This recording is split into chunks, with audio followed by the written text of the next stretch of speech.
काँग्रेस पक्षाचे नेते डॉक्टर अभय पाटील यांनी काँग्रेसमधील सर्व पदांचे अचानक राजीनामे देत काँग्रेसला रामराम ठोकल्यानं अकोला जिल्ह्यातील राजकारण ढवळून निघालंय। अकोल्यातील सुप्रसिद्ध अस्थिरोग तज्ज्ञ हे जिल्ह्यातील काँग्रेसचे मोठे नेते म्हणून त्यांच्याकडे पाहिलं जायचं। काँग्रेसमध्ये राज्यात नुकत्याच विविध पदाधिकाऱ्यांच्या नियुक्त्या झाल्या असून डॉक्टर अभय पाटील यांना त्या संदर्भात विचारात घेतलं नसल्यानं नाराजी व्यक्त करत त्यांनी आपल्या विविध पदांचा राजीनामा दिल्याची राजकीय वर्तुळात चर्चा आहे।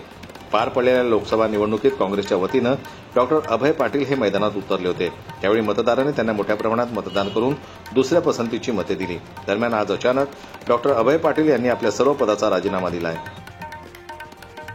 पक्षाच्या म्हणजे जे काही हे होतं त्याला मी पूर्ण वेळ देऊ शकत नव्हतो माझ्या व्यावसायिक जीवनामधनं आणि घरगुती याच्यातनं, आणि ज्या काही फार घरगुती अडचणी ज्या काही मागच्या 10-15 वर्षामध्ये या राजकीय जीवनात तयार झालेल्या होत्या, तर त्याच्यामुळे मी घराला व्यवसायाला वेळ देऊ शकत नव्हतो।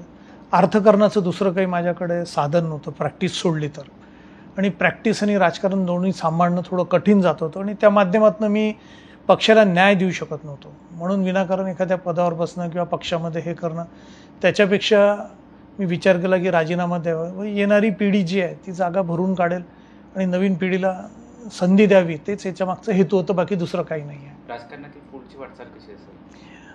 जवळपास राजकारणात तर मी याच्यानंतर राहील असं मला वाटत नाही आहे। फक्त वैचारिक लढाई जी लढत आलेलो आहे ती लढत राहील। आगामी स्वराज्य संस्थांच्या निवडणुका लक्षात घेता या राजीनाम्यामुळे काँग्रेसला मोठा धक्का बसल्याचं बोललं जातं। दरम्यान आपण पक्षाला पूर्ण वेळ देऊ शकत नव्हतो, घरगुती व व्यवसायाची कारणे पुढे करत आपण राजीनामा दिल्याचं डॉक्टर अभय पाटील यांनी सांगितलंय। तरीही यापुढे डॉक्टर अभय पाटील नेमकी कोणती भूमिका घेतात हे पाहणं आता औत्सुक्याचं ठरेल। जनमत लाईव्ह न्यूज करता अकोल्याहून संजय उमक यांची रिपोर्ट।